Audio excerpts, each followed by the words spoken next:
हमारे बीच यहाँ मगध यूनिवर्सिटी के युवा होनहार प्रोफेसर मौजूद हैं। सबसे पहले आपको बहुत बहुत स्वागत है शक्ति न्यूज में। धन्यवाद आपके शक्ति न्यूज चैनल को, आपको और आपके दर्शकों को। जी बताना चाहेंगे भैया, पिछले एक साल में कौन सी उपलब्धि आपके दक्षिणी कस्बा बसीला में? एक साल में सबसे बड़ा था कि हम लोग झंडोत्तोलन किसी के दरवाजे पर लोग क्या करते थे जी, कि जब माननीय मुखिया गायत्री देवी बनी तो हम लोगों ने घोषणा किया कि माननीय मुखिया गायत्री देवी किसी के दरवाजे पर झंडोत्तोलन नहीं करेगी। बिल्कुल। और हम लोग भेलवा स्कूल के बगल वाला प्रांगण में करते थे। उसके बाद पंचायत सरकार भवन जो निर्माणाधीन है, यहाँ पे हम लोग कर रहे हैं। तो ये पंचायत सरकार भवन सबसे बड़ा उपलब्धि रहा। दूसरा सबसे बड़ा उपलब्धि रहा कि भेलवा जो है +2 स्कूल बन के तैयार हो गया। वहाँ पे शिक्षक भी पदस्थापित हो गए, हमारे बच्चे बच्चियों का नामांकन भी चालू है। तीसरा उपलब्धि है कि हम लोग को धनोची उस तरफ जाने में बहुत कठिनाई होती थी, क्योंकि लंबा दूरी तय करके कटसकरा तरफ से आना पड़ता था। आप देखते होंगे भेलवा सुरेंद्र चचा डीलर साहब के घर के बगल से वह रोड का काम निर्माणाधीन चल रहा है। आप देखते हैं कि लगातार जो आपका मांझीडी में है, कितनी कठिनाई होती थी लोगों को जाने में। कई लोग भाइयों का पैर वहाँ फ्रैक्चर हो जाता था, गिर जाते थे। आप देखिए कि लगातार उसमें काम चल रहा है जी। और जितनी भी महत्वाकांक्षी योजना है, जो जरूरत वाली योजना है, उसको धरातल पर उतारने का काम किया जा रहा है। गरीब जिसको आवास से वंचित थे, इस पंचायत में चांदन प्रखंड का दूसरा 1289 प्रधानमंत्री आवास का जो है सो जियो टैग किया गया है। वह काम फाइनल स्टेज में अभी चल रहा है। हमारे उस कार्य में सभी वार्ड सदस्य, सभी जो हमारे जागरूक हैं, युवा साथी हैं, सब लोग लगे हुए हैं, कर रहे हैं।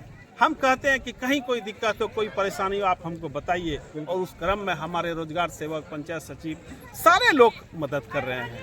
तो ये सारी उपलब्धि है। आपके पंचायत का मूलभूत समस्या क्या है?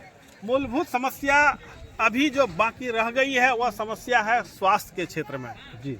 चूँकि हम लोग शिक्षा के क्षेत्र में, सड़क के क्षेत्र में और जो रोजी रोजगार है, चूँकि हमारा जो क्षेत्र है वह कृषि क्षेत्र है, मौसम आधारित कृषि पर लोग यहाँ पे अपना फसल उपजाते हैं जी। सिंचाई के क्षेत्र में भी आपने देखा कि मैंने 4-5 बांध का निर्माण करवाने का काम किया माननीय सरकार के मंत्री जी के सहयोग से।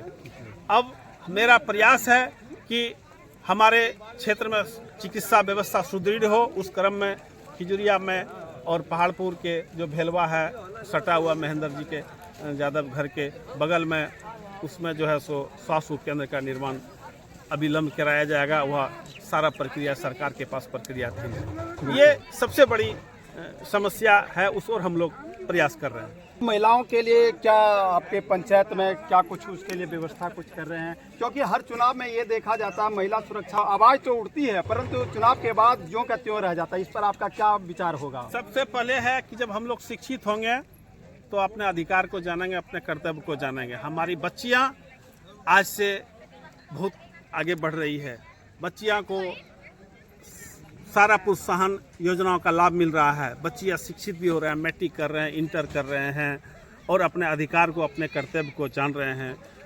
अधिकार और कर्तव्य जानने के बाद जो घरेलू हिंसा होती थी, जो घर में किसी न किसी रूप से प्रताड़ित लोग करते थे, आप उस पर कमी जरूर आई है। और हमें लगता है कि बहुत हद तक कमी आ चुकी है। तो जब तक हम लोग शिक्षित नहीं होंगे, तब तक एक सुव्यवस्थित और विकसित पंचायत का, विकसित समाज की कल्पना नहीं कर सकते हैं। इसलिए शिक्षा बहुत जरूरी है। बिल्कुल। गणतंत्र दिवस के शुभ अवसर पर तमाम देशवासियों को क्या शुभ संदेश देना चाहेंगे? खासकर अपने पंचायत के लोगों को क्या कुछ कहना चाहेंगे?